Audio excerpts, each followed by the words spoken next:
आसानी से मरने के लिए मेरे पास 2 नए तरीके आए हैं। ये इसकी मैं चीख चीख कर बता देता हूँ, ज़्यादातर लोगों को पता नहीं है। पहला तरीका ऐसा है कि जिससे कि 100% गारंटेड मौत है, दोनों ही से है। लेकिन पहले तरीके में टाइम थोड़ा ज़्यादा लग सकता है, लेकिन हाँ 25 लाख लोग हर साल मर जाते हैं तो तुम भी मर ही जाओगे। पहला तरीका यह है कि इंडिया में कोई भी बड़ी सिटीज़ को अच्छे से ढूंढो और वो सिटी में जाके रहने लगो। तुम्हें बस कुछ नहीं करना, सांस लेनी है दिन भर और रात भर।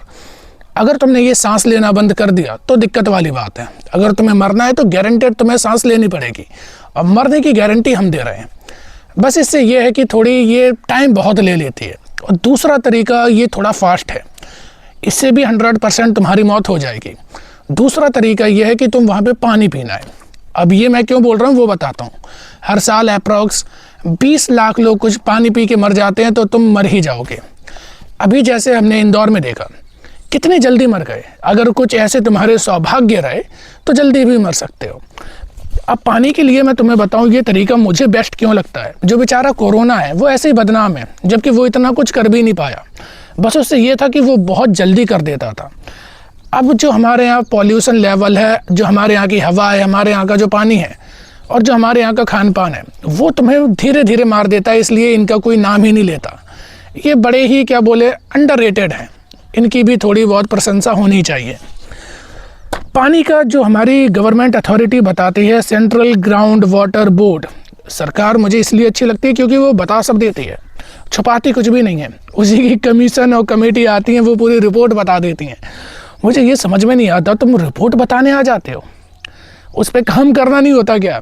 चलो ठीक है, रिपोर्ट इन्होंने बताई है कि हमारे 409 डिस्ट्रिक्ट हैं जो कि फ्लोराइड कंटामिनेटेड हैं। इससे आगे बताऊंगा कि होता क्या है। 209 ऐसे डिस्ट्रिक्ट हैं जिनमें कि आर्सेनिक कंटामिनेशन बहुत ज़्यादा है। आर्सेनिक जानते हो ना, कितना घातक जहर होता है कि अगर तुम एक सही मात्रा में, सही क्वांटिटी में आर्सेनिक अगर ले लो, कुछ ही मिनट के अंदर तुम्हारी मौत हो जाती है। और भारत में 209 ऐसे ज़िले हैं जिनमें कि ऐसी बह रहा है आर्सेनिक। अब सुनो, नाइट्रेट का कंटेंट 40% से भी ज़्यादा है। और जगह भी सुन लो, राजस्थान, तमिलनाडु, महाराष्ट्र।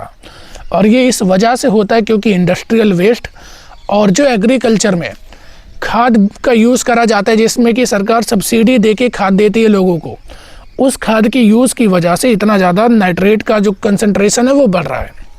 दूसरा सुनो, फ्लोराइड, ये भी अलार्मिंग लेवल पे आ चुके हैं। राजस्थान, हरियाणा, कर्नाटक, आंध्र प्रदेश, तेलंगाना और तेलंगाना, इतने तक ही हैं। मुझे सबसे ज़्यादा खुशी इस बात की है कि किसी भी रीजन के साथ भेदभाव नहीं है कि नहीं ये नॉर्थ में है वो साउथ में होगा, ऐसा कुछ नहीं है। यहाँ कोई भी डिवाइड नहीं है। नॉर्थ हो, साउथ हो, ईस्ट हो, वेस्ट हो, नॉर्थ ईस्ट हो, कुछ भी हो, सब में एकदम इक्वल मात्रा में कहीं पे फ्लोराइड ज़्यादा है तो कहीं पे आर्सेनिक ज़्यादा है। सरकार और जो लोग हैं, या कम से कम प्रगति, तो हमारे साथ भेदभाव नहीं कर रही है। आर्सेनिक वेस्ट बंगाल में ज़्यादा है, बिहार, यूपी, असम, पंजाब। लेकिन यहाँ भेदभाव हम मध्य प्रदेश वालों के साथ हो चुका है। यहाँ पे ऐसे कोई ज़्यादा चीज़ें हैं नहीं। लेकिन हाँ, ये है जहाँ पे आर्सेनिक का ज़्यादातर कंटामिनेशन है। आर्सेनिक कितना खतरनाक होता है कि यहाँ तक मर्डर करने के लिए भी जो जहर दिया जाता है, कहीं पे खाने आने में मिला के आर्सेनिक दे दिया जाता है। बहुत जल्दी ये जहर काम करता है। अगर अच्छी क्वांटिटी में ये मिल जाए, तुम्हारी बॉडी में चला जाए, कुछ मिनट में ही तुम्हारे जो प्राण है वो पखेरु हो सकते हैं। यूरेनियम रेडियो एक्टिव एलिमेंट्स, जिसे कि यूज़ करा जाता है कि हम न्यूक्लियर बॉम्ब भी बना सकते हैं, न्यूक्लियर एनर्जी भी बना सकते हैं। वो यूरेनियम राजस्थान में 42% है। ये ग्राउंड वाटर की बात कर रहा हूँ मैं। ग्राउंड वाटर में इनका इतना कंटामिनेशन है कि 42% राजस्थान में, 30% पंजाब में। फिर आओ सैलिनिटी, मतलब कि वाटर में नमक ज़्यादा हो जाता है, वो फिर पानी ख़राब मान लो, वो पीने लायक नहीं बचता। उससे अफेक्टेड राजस्थान, दिल्ली, गुजरात, हरियाणा, पंजाब, तेलंगाना, आंध्र प्रदेश, कर्नाटका। मैंने कहा था ना कि प्रकृति भेदभाव नहीं कर रही है। ये सारे वो चीज़ें हैं जिनकी की लिमिट बहुत ज़्यादा पानी में हो चुकी है। तो ये रिपोर्ट हमें देखने को मिल गई है। अब ऐसे कितने ज़िले और होंगे जहाँ पे ग्राउंड वाटर छोड़ो, जो सीवेज लाइन जैसे अभी इंदौर में हुआ, वहाँ पानी की वजह से लोगों की जैसे मौत हुई, ऐसे कितने ज़िले होंगे जहाँ इस तरीके से थोड़ा थोड़ा वाटर कंटेमिनेटेड हो रहा होगा। मतलब कि जिस पे इंसान जिंदा होता है, 2 चीज़ें इंसान को ज़िंदा रखने के लिए बहुत ज़रूरी होती हैं।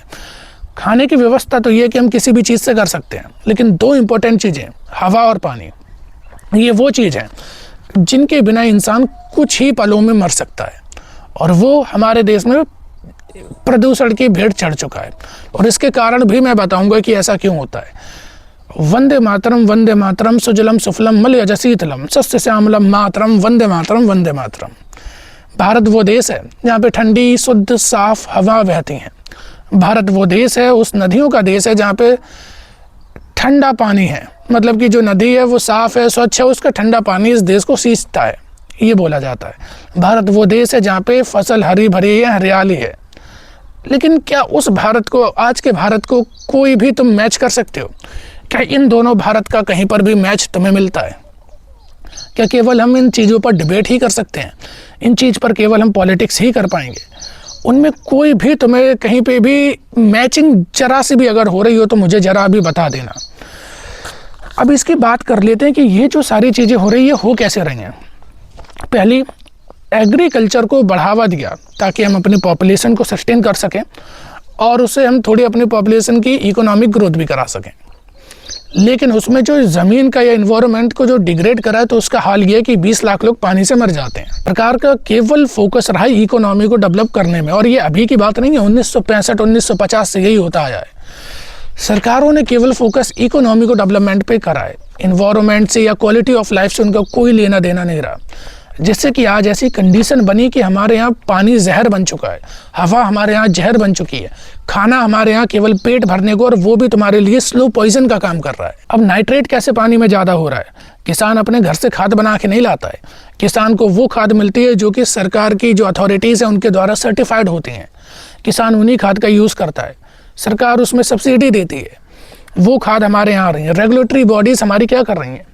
इंडस्ट्रियल वेस्ट जिसे कि पानी में ऐसे छोड़ दिया जाता है, उसकी वजह से हमारे यहाँ फ्लोराइड का, आर्सेनिक का, यूरेनियम का, इनका कंटेमिनेशन बढ़ता जा रहा है, इनका कंटेंट ज़्यादा हो रहा है पानी में। ये क्यों हो रहा है? क्योंकि एक जो ऑफिसर है वो जाके इंस्पेक्शन करेगा, वो जाके रोक करेगा, वो ऐसी इंडस्ट्रीज़ में ऐसी इक्विपमेंट लगाएगा जिससे कि इंडस्ट्री में पॉल्यूशन कम हो। लेकिन अब इंडस्ट्रीज़ को क्या होता है, उससे खर्चा बहुत बढ़ जाता है, तो वो क्या करते हैं कि वो सारी चीज़ें छोड़ देंगे। इन्वायरमेंट क्या हो, फालतू की चीज़ है। हमारा घर तो कोई अच्छी सोसाइटी में है, हमें उससे मतलब ही नहीं है। यहाँ तो गरीब लोग हैं, वो मरेंगे तो मर जाएंगे, क्या होगा? तो इंडस्ट्रीज़ लो इक्विपमेंट का यूज़ करते हैं। लेकिन जो ऑफिसर है जिसे ये सारी चेकिंग करनी है उसे घूस दे दी जाती है। इन्वायरमेंटल क्लियरेंस चाहिए, ग्रीन क्लियरेंस चाहिए, इतने रुपए लाओ, ये साइन कर दिया, हो गया। कौन चेक करने जाएगा? वो ऑफिसर जाएगा। उस ऑफिसर की जेब में अच्छा खासा आप रुपए दे चुके हो, वो क्यों चेक करेगा? वो चेक नहीं करेगा तो भ्रष्टाचार हुआ। भ्रष्टाचार से ये रिजल्ट हमें मिलते हैं कि जो बेसिक हमारी ज़िंदगी के लिए है वो सब खराब हो चुका है। हमारी ज़िंदगी केवल कुछ लोगों के लिए प्रॉफिट का सौदा बन के रह चुकी है। उनका प्रॉफिट होता रहे, बाकी जनता मरती रहे। और इसमें फिर एक बहुत बड़ा रोल आ जाता है मैनेजमेंट का। Sewage management, waste management river में ही क्यों करा जाता है? क्या उसके लिए कोई ऐसी व्यवस्था नहीं करी जा सकती कि उनके अलग पिट्स बनाए जाएं? अगर वो धीरे धीरे करके ग्राउंड वाटर रिचार्ज वो हो जाता है, अगर ग्राउंड वाटर रिचार्ज को बढ़ावा दिया जाए तो जितनी भी इम्प्योरिटीज़ होती हैं ना पानी में, अपने आप शुद्ध हो जाता है पानी। लेकिन हम ग्राउंड वाटर क्या यार, उसमें बड़ा टाइम लग जाएगा, उससे क्या करना? नाला लो, नदी में खोल दो, नदी बहती रहेगी और थोड़ी देर बाद वो अपने आप साफ़ हो जाएगा। ये मानसिकता है हमारे यहाँ के ऑफिसर्स की। मुझे ये समझ में नहीं आता, ये जो अथॉरिटीज़ बोर्ड बनते हैं ना, और ये जो डॉक्यूमेंट है, ये सारे डॉक्यूमेंट ह्यूमन जोग्राफी का पार्ट है ये। और ये हमारे ब्यूरोक्रेटिक जो ऑफिसर बन रहे हैं, जो कि बेसिक लेवल पर एग्ज़ाम देने के लिए ये सारी चीज़ें पढ़ते हैं, उन्हें ये सारी रिपोर्ट पता होती है, लेकिन काम करने में आते हैं तो उनकी मैया मर जाती है, उनसे ये काम होते हैं नहीं। केवल वो स्टडी करके रिपोर्ट बना के सरकार को दे देंगे कि माई बाप ये चीज़ गलत चल रही है या ये चीज़ सही गलत वो ये भी नहीं बोलेंगे, वो केवल रिपोर्ट दे देंगे कि अब आपको जो करना है करते रहो। हमारा सिस्टम करप्ट जब तक रहेगा तब तक हम इंडस्ट्रीज़ को नहीं रोक पाएंगे, क्योंकि इंडस्ट्रीज़ कैपिटलिज्म में अपने प्रॉफिट पे वर्क करते हैं। वो हर उस चीज़ को कम करेंगी जिसमें उनका खर्चा ज़्यादा होगा, वो केवल अपने प्रॉफिट के लिए काम करेंगी। उन्हें प्रॉफिट किस चीज़ में ज़्यादा होगा कि हम इन्वायरमेंट को बनाएं या अपना प्रोडक्ट बनाएं। प्रोडक्ट बनाने में होगा, और प्रोडक्ट बनाने में वो इन्वायरमेंट को नहीं देखेंगे। मैंने एक वीडियो बनाई थी कुछ महीनों पहले जिसमें कि दिल्ली के पास एक गाँव है, उसकी मैंने बात करी थी। वहाँ पे गन्ने की मिल की वजह से, और ये जो गत्ता बनाया जाता है, वो जब खेत काटे जाते हैं पराली बस्ती, उससे उसकी मिल की वजह से वाटर इतना ज़्यादा कंटामिनेटेड हो गया था कि पानी एकदम काला बह रहा था। उस गांव के हर इंसान को, हर दूसरे इंसान को कैंसर की प्रॉब्लम थी। बच्चे पैदा होते थे, उनकी हड्डियां कमज़ोर होती थी, हड्डियां मुड़ी होती थी। यानी कि केवल 2-3 इंडस्ट्री सेटअप हुई और केवल 10 से 20 सालों में उन्होंने ऐसा कर दिया कि वहाँ की जो पॉपुलेशन थी वो मरने की कगार पे आ गई। हर घर में कैंसर के पेशेंट, हर घर में उनके विकलांग पैदा हो रहे हैं, कहीं पे उनकी हड्डियां मुड़ रही हैं, या उनमें एक ना एक बड़ी मेजर डिसेबिलिटी देखने को मिलती है। पहले तो लोगों को लगता है कि हमारे यहाँ इंडस्ट्री लगेगी, बड़ी तरक्की होगी, इकोनॉमिक फ़ायदा होगा। उन्हें इन्वायरमेंट से तब तक लेना देना नहीं होता, इन्वायरमेंट से तब तक फ़र्क नहीं पड़ता जब तक वो उनकी ज़िंदगी के ऊपर नहीं आ जाती। और लोगों को ये समझ में नहीं आता कि अगर वातावरण ख़राब होगा, तुम जो ज़िंदा हो ना, अपनी वजह से ज़िंदा नहीं हो। ये साफ़ हवा की वजह से ज़िंदा हो, साफ़ पानी की वजह से ज़िंदा हो, साफ़ खाने की वजह से ज़िंदा हो। और अगर यही मैला हो जाएगा, तुम ज़िंदा नहीं रह सकते हो। और तुम ज़िंदा नहीं रहोगे तो जिस इकोनॉमिक गोल के पीछे भाग रहे हो उसका क्या करोगे? अगर तुम अपने मुद्दों में ये मुद्दे लाओगे तो सरकार इस पे काम करेगी। मुझे पता है ऐसे वीडियोस पे व्यूज़ भी नहीं आते हैं। अगर मैं अभी जो भी यूट्यूब पे कंट्रोवर्सी चल रही, एक के ऊपर वीडियो बना दूँ ना, तो जितने इसमें व्यूज़ आएंगे उससे 10 गुना व्यूज़ उसमें आ जाएंगे। लेकिन ये जो रियल मुद्दे हैं उन पे कोई बात नहीं करना चाहता, कोई देखना नहीं चाहता, कोई समझना नहीं चाहता। और फिर केवल हम अपने पॉलिटिशियंस को गिरे आते रहते हैं। पॉलिटिशियंस केवल तुम्हारी छवि हैं, जैसा तुम चाहोगे वो वैसे ही नाचेंगे। उन्हें मेजॉरिटेरियनिज्म की आदत पड़ी है कि अगर तुम वोट के लिए कहोगे कि तुम कपड़े उतार के नाचो, वो नाचने भी को भी तैयार हो जाएंगे, वो काम बिल्कुल करेंगे। लेकिन पहले तुम तो तैयार हो, तुम तो जागरूक हो।